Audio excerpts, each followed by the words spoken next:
29 of our weekly CRICKETher Vodcast. Remember this? That was the summer.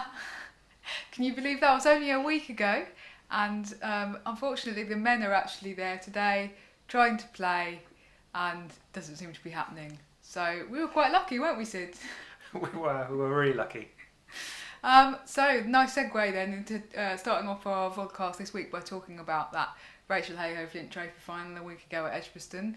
Glorious weather, and it was quite a good match as well. I think I've got the CRICKETher bragging rights because in our last weekly vodcast, which was recorded ahead of the final, I predicted that the Vipers were going to win, and you said that you predicted the Diamonds were going to win. So I've got the bragging rights, but it was generally quite a good game of cricket, wasn't it? What did you make of it, Syd? It was a really good game, wasn't it? And I don't think my prediction was actually too far off. The Diamonds bowled really well. They fielded like demons. They were really tight in the circle in the first 10 overs. The first 10 overs, the Vipers batters were really struggling to get it, anywhere near the boundary. And they continue to bowl well. They've got bowlers going all the way down. You can get rid of the openers and you've still got good bowlers there. There was no seeing anybody off. But then when it came to the Diamonds batting, they just they batted a lot worse than they bowled or fielded, and they just couldn't make it count, unfortunately. Didn't seem to be able to see Charlotte Taylor's arm ball coming. Yeah, they didn't see any of it coming. So they bowled really well, they fielded really well, but they batted very, very badly.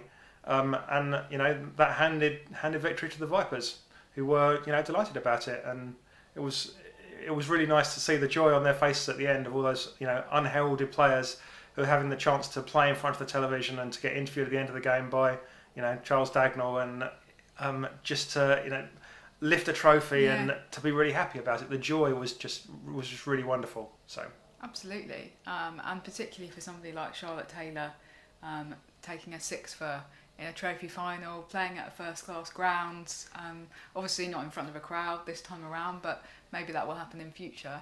But just that kind of one-off, amazingly special performance that you don't see very often, that was really nice. And we got to have a chat to her afterwards, and she was just absolutely delighted. And also, she's won the Cricket Society's Best Newcomer in the Rachael Heyhoe Flint Trophy Awards, which is a kind of one-off award for 2020.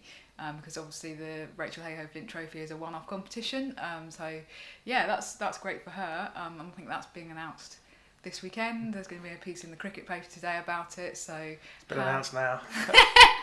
It certainly has. And obviously she doesn't necessarily fit the definition of newcomer because she's 26 years old.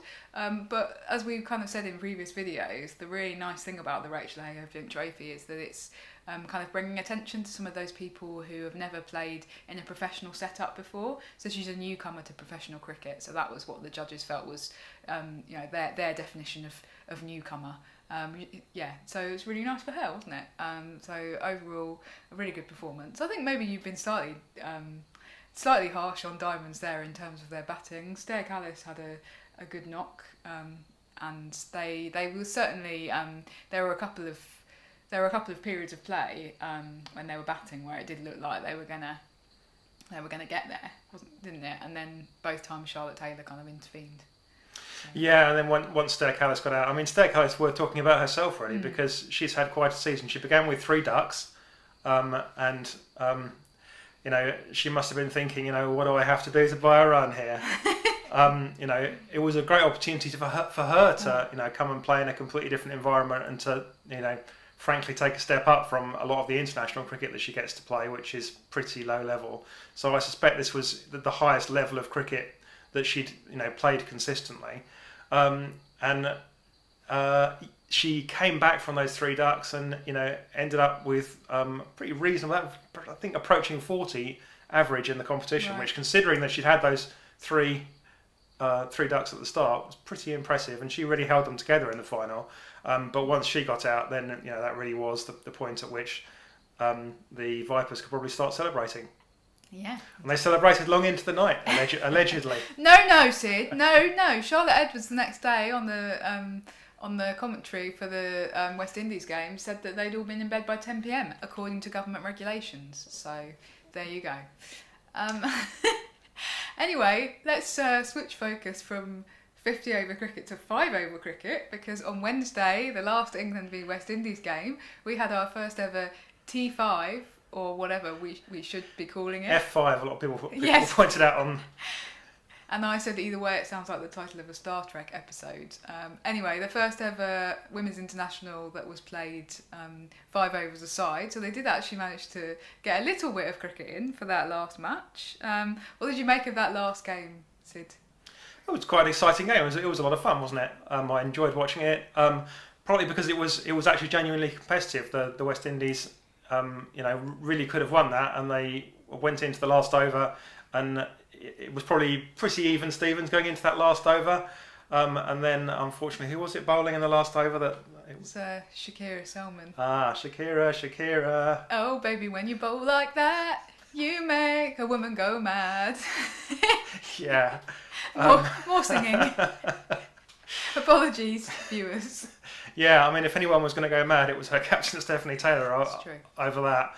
And she very unfortunate. She finished up with a couple of no balls, which kind of just handed it on a plate to England. But it was exciting because there was actually some jeopardy there, and that was what was cool. And that was kind of was that what was missing from the whole series? What did you make of the entire series, Raf, as a whole? I thought that, as you say, it was largely one-sided. It was so great to be seeing international cricket again, though. And it was so great to actually be there covering some of the games live. And so I think that we definitely should never take that for granted. I think that people were maybe slightly concerned ahead of the series that the England players would be a bit rusty. But obviously having that opportunity to play in the Rachael Heyhoe Flint Trophy the first couple of rounds, I think really helped them going into it. And I also think that there was kind of sort of some impetus from Lisa Kiteley in terms of she wanted them to do better in the power play, and certainly in the first couple of games they really sort of managed to stamp their mark on the matches early on, so that was really good. I thought it was a bit odd that they consistently seemed to want to bowl to bat first, and we're kind of choosing to do that. I think personally I would have switched it up a bit more, because you have to be prepared to do both those things, but overall, like, very positive series from an England perspective. What do you think the public have made of it, Sid? Well, obviously there's been some positive reaction to the fact that they got some huge viewing figures by any relative numbers to the match that was televised on the BBC. That was, it was always going to be the biggest TV audience that women's cricket had in this country for a live match like that, and it was. So that's a real positive. I think my only slight concern is that you do wonder how long the public will kind of keep up with these one-sided series. That the interest was lost quite quickly on a game by game basis, and the commentators did their best to hold it together. I watched most of the games on television. I was there for one and watched the other games on television. But even the commentators, you felt, were getting a bit bored at times and were reduced to asking each other trivia questions and things. And that's not great when that's happening. And I think that what the game needs is competitive games like that RHF Trophy final, and a bit less one-sided cricket. And I don't think this is anything that anyone like the ECB has done wrong. The ECB have done their best to they've obviously fulfilled their obligations. They've got their games on TV. The England team have performed. They've done their job. They've won the matches.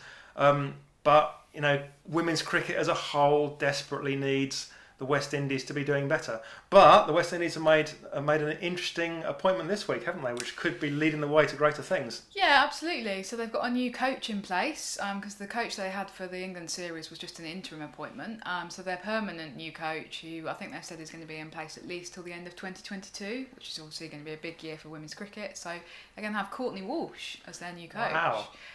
Which is actually, I think, is really good news, because I have no idea. A genuine superstar. Yeah, exactly. I have no idea what he's like as a coach, But I feel like it's a very important appointment symbolically because it shows that the West Indies Cricket Board are taking women's cricket seriously and they're prepared to actually put some real big names into trying to make things better. And I do think that, yes, there's been criticism of the way the West Indies have played in this series and the fact that a lot of their body language was quite negative and they very quickly went into their shells and kind of almost you felt like they didn't believe that they could win. I think I actually wrote that in one of my pieces for The Guardian. But you know, in a way you feel like the system at the moment is setting them up to fail because they just haven't got the same investment that's going into their cricket, you know, their domestic cricket, but also even some of the environment around the international side as is going into other countries, not just England and Australia, but also South Africa and India. We're seeing decent levels of investment now, I think, and that's reflected in the success on the pitch. So I do think that West Indies Cricket Board needs to kind of catch up a bit, and this appointment of Courtney Walsh hopefully suggests that they are going to start taking things a little bit more seriously. Well, on the field, he was always, you know, a great competitor, and you know, I remember watching him back in the day. Yes, I am old enough. Oh, are we allowed to talk about men's cricket? But I think that what's also important there is that I think he'll be very demanding. He'll be demanding of the players, won't he? But he'll also be demanding of the board, of the support they need. And I don't think he'd have even taken the job, actually, if he didn't think that he was going to have the board 100% behind him. So I think, as you say, that is really good news. I think that he'll demand the players improve their levels of fitness. He'll demand the right attitude on the field, and he'll demand that the board back them to the hilt. So, you know, I think that hopefully, fingers crossed, this is the start, you know, of something of, you know, a resurgence for West Indies. Because I say again what I said a week ago on the Vodcast at the ground. You know, they've got the players. These are good players. These are players that can take a game to England. You know, as they did in that, you know, admittedly a bit of a one-off game in St Lucia. They just need to be able to produce that every time. So fingers crossed that this is a new beginning for them and a new chapter that, you know, they can start writing in a greater degree of success. Can I just say you don't have to be that old to remember Courtney Walsh playing international cricket, because I do, because I'm sure he played in the England v West Indies in 2000. So there you go. I think that might have been his last series. So I remember. I probably remember his first series. Okay, let's not go there. Now, Sarah Glenn was named as the player of the series, wasn't she? And she also won the NatWest Award? Yeah, the NatWest Professional Cricketers Association Award, which is voted for by her fellow professionals, which I think at the moment just means the England team still. So yeah, she's not quite come from nowhere. I was actually looking back over the CRICKETher archives, our extensive archives, and we first mentioned her in a report back in 2017, I think, playing for the Lightning, and so, you know, she was getting some positive press even back then, but, you know, a year ago still, you know, basically, but most of the public didn't know who she was. She hadn't made her debut a year ago, had she? She made her debut out in the Far East in the Pakistan series in Kuala Lumpur. And what a year she's had. Why do you think that she's had that success, Raf? Oh, that's an interesting question. Well, she's obviously talented. I think that people made the point that she's prepared to bowl quite bravely and kind of pitch it up, and that's been one of the keys to her success in terms of taking really big wickets, because she's had some big scalps this series. I think she finished with 7 wickets in the series, and all of those bar one were that key triumvirate of Stephanie Taylor, Hayley Matthews and Deandra Dottin. But I think one of the reasons that she's felt able to be brave in that way is actually that she's been given an extended run in the side. I believe she played in every single match in the World Cup, in Australia, for example. And she's basically, since she made... She played in every single match since her debut. I think she might have done. Yeah, I think I was just going to say, I haven't looked it up, but that's the kind of impression that I'm getting. But anyway, she certainly had, and then obviously she's played in every single game this series that we've just seen. So she has had a very extended run in the side for somebody who perhaps, you know, when that first happened was still unproven. So I think that's been really important for her, and that's how you develop the confidence of a young player. And actually, not to necessarily finish on a negative note, but I feel like there are a couple of other players in the squad who could really do with that kind of extended run in the side as well. It's really unfortunate for somebody like Sophia Dunkley, for example, that you bring her in and the one actual full-length match that she played, yes, she hits it straight back to the bowler and goes for a duck because she's been itching to get back out for England for 18 months and she hasn't had any extended time. Why didn't they play her every match this series? And equally, somebody like Freya Davies, who, you do worry, is Catherine Brunt. Catherine Brunt has said, I really feel that the Commonwealth Games in 2022 is my goal now, and I want to get that far. But 2022 is such a congested schedule for women's cricket, as it looks at the moment, that, she's not going to be able to play all the time. And so you're going to then chuck players in who haven't really had that extended run, who haven't had that game time. And it feels like that in a way this series was a lost opportunity from that respect, to do for some of the other players, to at least say to Sophia Dunkley and Freya Davies, well, we're going to do for you something similar to what we've done for Sarah Glenn, and we're going to play you in every game because there's not a huge amount resting on this series. And I think that's a bit disappointing. But, obviously it's brilliant for Sarah Glenn, and she's certainly taken that opportunity when she's been handed it. So absolutely good for her. Absolutely. Okay, well, is that all for this week? Yeah, I think it might be. We're going to wrap things up. So we're now back at home for the winter, basically. But we've obviously there's going to be some more Australia. Time to hunker down and put our collars up. There's going to be some more Australia and New Zealand internationals, and we'll talk about those in next week's Vodcast. And then there's going to be the WBBL coming up, and potentially some answers about next year's regional competition as the ECB conduct their review into this year's. So we'll be talking about all of those things in upcoming podcasts. And so stay tuned and see you in a week's time. Bye.